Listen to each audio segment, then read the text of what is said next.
안녕하세요. 절대값TV의 명분 PD 한 PD입니다. 자, 오늘 이야기는 고용시장과 인플레이션 그리고 부동산 버블, 자, 이 세 가지 주제를 가지고 한번 이야기. 자, 우리가 요즘 인플레이션, 금리 인상, 자, 이런 얘기를 많이 하는데 자꾸 이게 시간이 지나면 지날수록 이 인플레이션의 어떤 본질이 점차 드러나고 있어요. 자, 이제 미국에서는 고용시장이 죽으면은 경기 침체다. 자, 그래서 금리 인하를 할 것이다. 라고 전문가들이 다 예측을 하고 주식시장이 그렇게 반응을 하고 있어요. 자, 그런데 재밌는 것은 미국에서 나오는 고용시장의 지표들이 더 좋아지고 있다는 게 문제예요.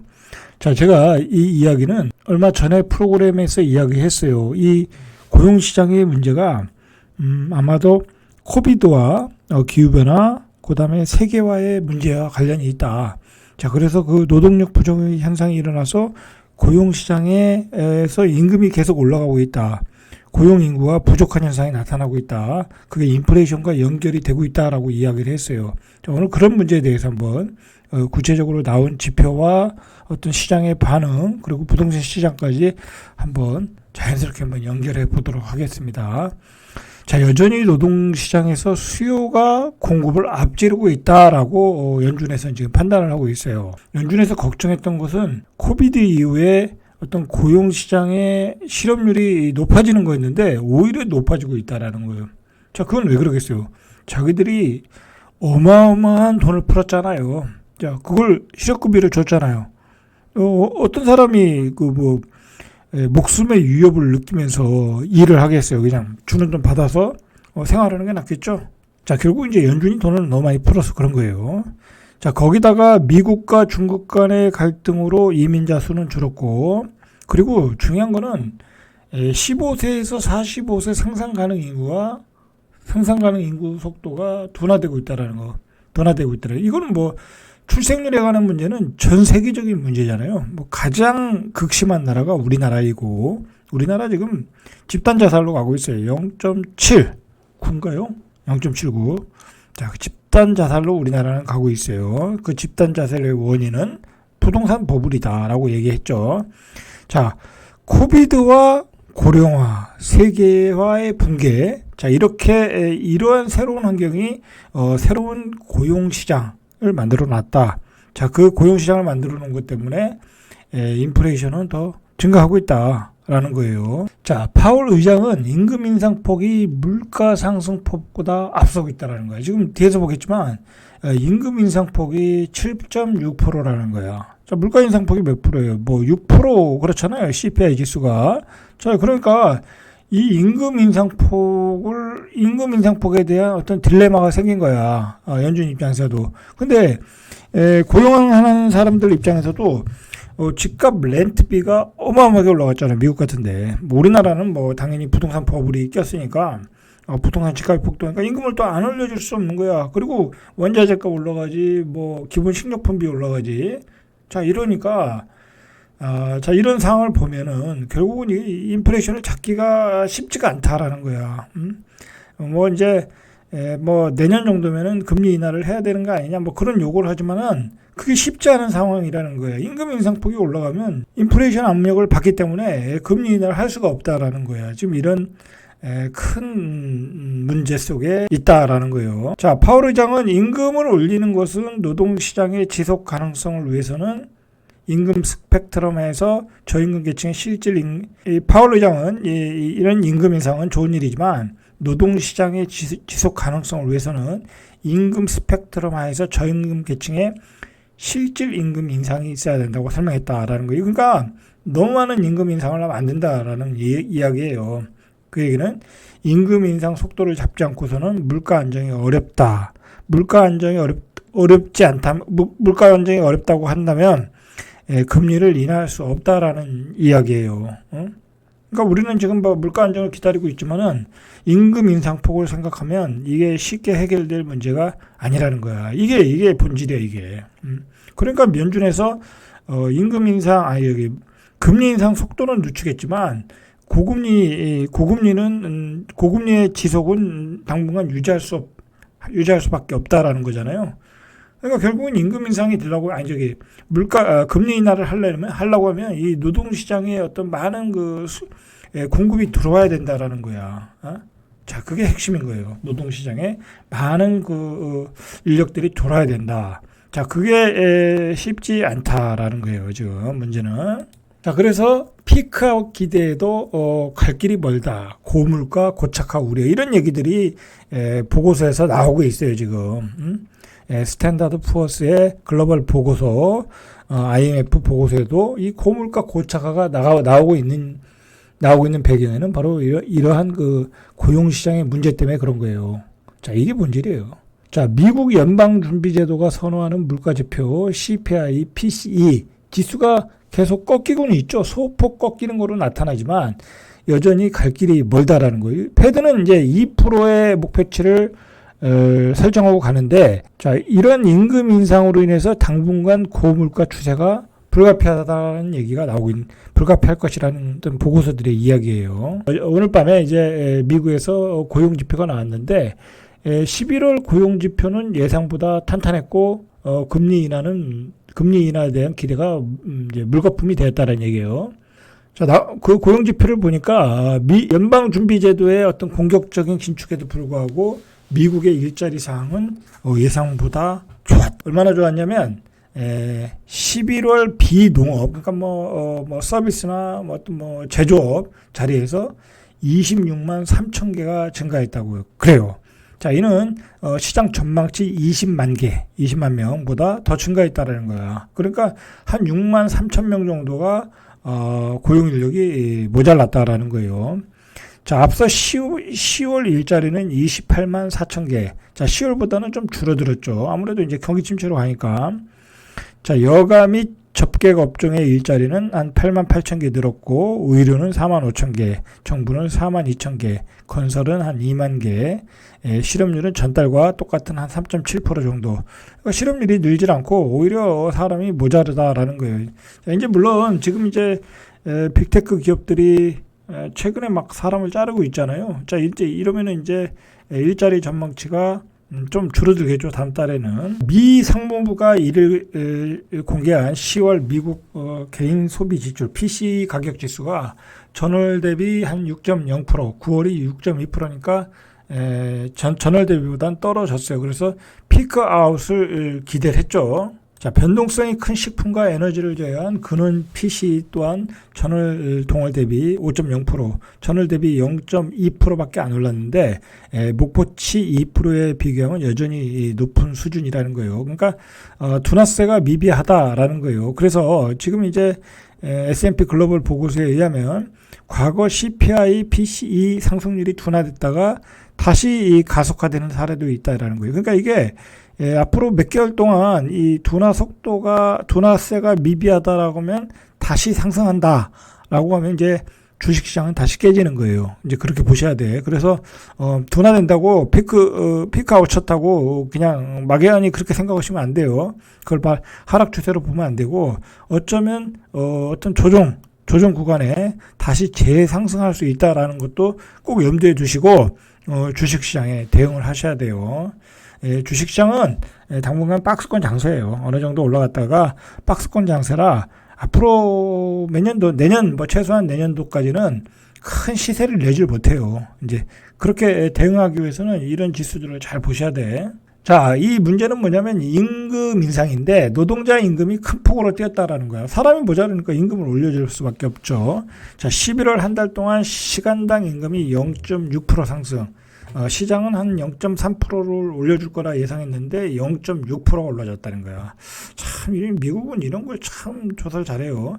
임금은 전년 대비 5.1% 오르며 예상치 4.6%를 크게 상회했다라는 거예요.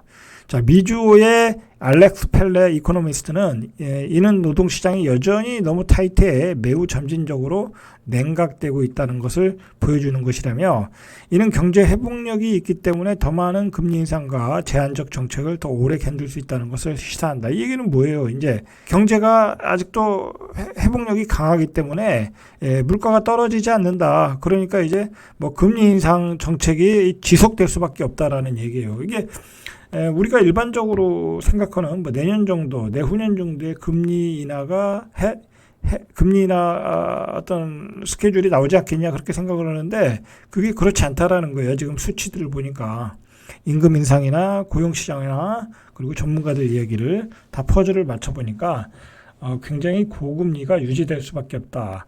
자, 거기에다가 그 원자재는 그리고 그 가장 큰 거는 이제 미중러의 패권 전쟁이잖아요. 자, 뭐 그러다 보니까 이거 자원 가지고 싸우고 있잖아 지금. 물가가 떨어지기가 어려운 생태계가 돼버렸다. 자, 최근 3개월 동안에 하락세를 나타냈던 에너지 가격이 다시 오르고 러시아 원유의 금수 조치 그리고 또 이제 중국이 이제 거의 바닥을 쳤잖아요. 주식도 바닥을 치고 이제 다시 올라가고 있잖아요. 중국 경제가 회복하면 원유 값이 또 올라갈 거야. 원자재 값이 또 올라가고. 자, 그러면 이제 물가는 또 올라갈 요인이 많겠죠. 그리고 뭐 역시 높은 임금 상승률이 미국의 물가에 상방 압력을 주고 있고 ADP 전미 고용 보고서에 따르면 11월 민간 부분의 임금이 전년 대비 7.6% 상승했다라는 거야. 이게 그러니까 물가보다 임금이 더 올라가고 있다라는 거야. 문제죠. 인플레이션이 지금 심각하다라는 얘기예요. 자, 프린시펄 에셋 매니지먼트의 시마샷 최고 전략가는 정책 금리가 375 베이시스 포인트 인상된 후에도 26만 3천 개의 일자리가 추가된 것은 정말 장난이 아니다. 노동시장이 매우 뜨겁고 연준이 정책금리를 계속 인상하도록 압박을 가하고 있다. 그러니까 이게 연준에서 이야기하는 거를 그대로 믿으면 안 되고 사실 이런 이야기들을 우리가 조금 근거로 해서 앞으로 대응을 하셔야 돼. 응? 고용시장의 일자리가 늘어나고 있다. 응? 늘어나고 있다. 그 얘기는 사람을 못 구하고 있다. 임금이 올라가니까 임금이 7.6% 정도 올라가니까 금리는 뭐 계속 상방 압력을 받을 수밖에 없다. 자, 그렇게 보시고 시장에 대응을 하셔야 돼요. 토마스 바킨 리치먼드 연방준비은행 총재가 노동공급은 계속 제한적일 것이다. 수요를 균형 있게 되돌리려는 연방준비제도의 노력은 쉽지 않을 것이다 라는 거예요. 이건 뭐냐면 지들이 돈을 막 엄청나게 풀었으니까 이제 사람들이 돌아오질 않는 거야. 일자리로. 그러니까 이게 긴축을 해야 되거든. 딱 긴축을 하면 경기 침체가 오잖아. 그러니까 이러지도 못하고 저러지도 못하는 거야. 자, 그래서 요즘 나온 통계가 한 50대 뭐 이제 기본적으로 20, 30대는 인구 감소 때문에 생산이 가능한 인구가 부족한 추세이고 그나마 이제 50대는 인구가 많잖아요. 예전에 베이비붐 세대니까. 자, 그 사람들이 코비드 이후에 다 많이 빠져나갔다는 거야. 일자리로 돌아오지 않고 있다라는 거야. 실업급여를 받으면서 집에서 놀고 있다라는 거죠. 자, 적은 수의 노동자는 성장을 위축시키고 인플레이션을 압박할 것이다 라고 이야기했다라는 거야. 이 리치먼드 연방준비위원회 총재가. 이게 연준이 바라보는 어떤 그 시장의 판단이에요.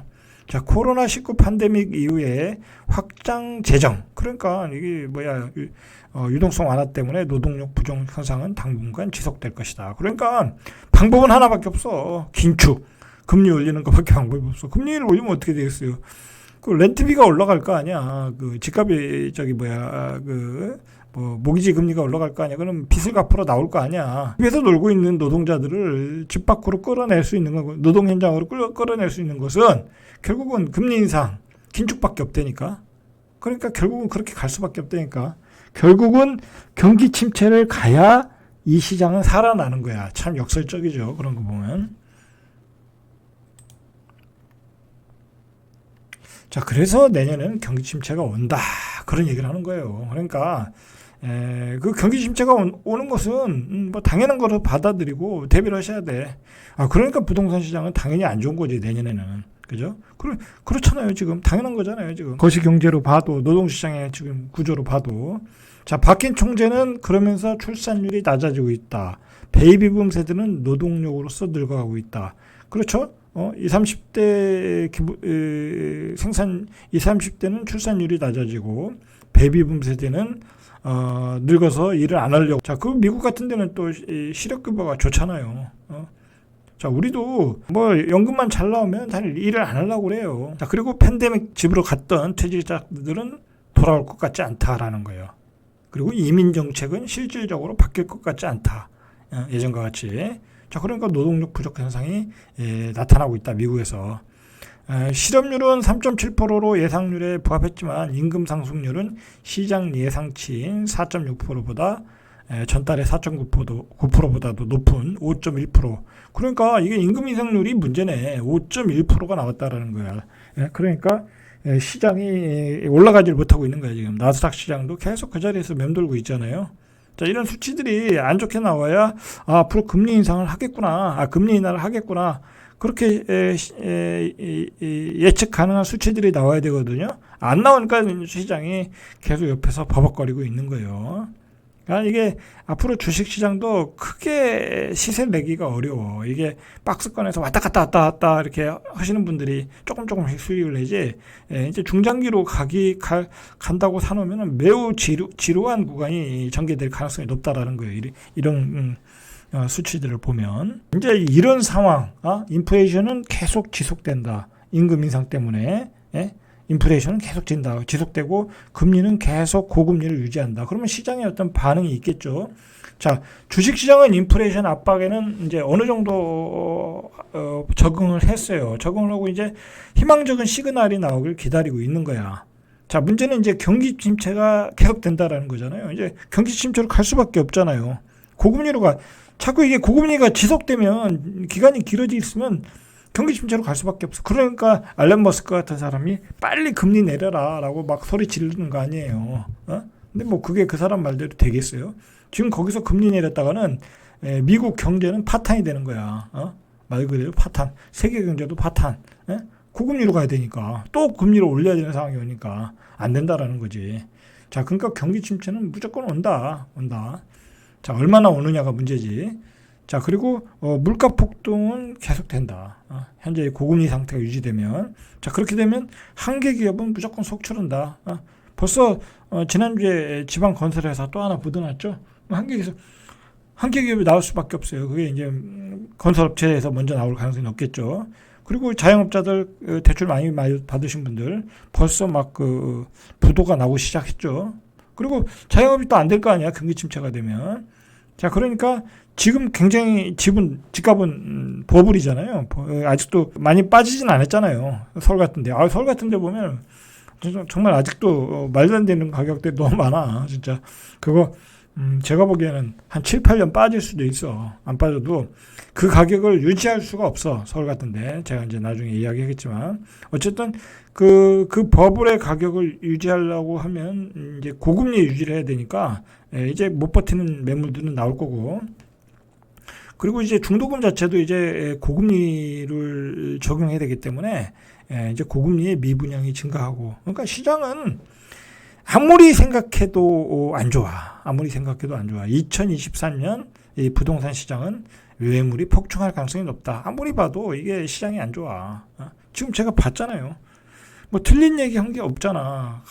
구체적으로 봤잖아. 한두 가지의 문제가 아니라 여러 가지가 이게 혼합돼가지고 그리고 이게 전체적으로 어떤 고용시장의 어떤 구조의 문제 같아. 저출산의 고령화, 거기다 세계화 붕괴, 뭐 그런 것들이 이 세계 경제를 압박하고 있다라는 거예요. 그러니까 세계 경제는 본격적인 그 침체 국면으로 분명히 가고 있고, 부동산 시장은 그 경기 침체가 오면 아주 직격탄을 맞는다. 2023년은 아마도 대한민국에서 최악의 부동산 시장이 될 가능성이 높다. 자, 그렇게 보시고 항상 대응하시고, 빨리 물건을 팔으셔야 할 분들은 빨리 파시고, 대출이 많으신 분들은 빨리 정리하시는 게 좋아. 차라리 전세로 가려니까 대출을 줄이고, 그게 나을 수 있다니까.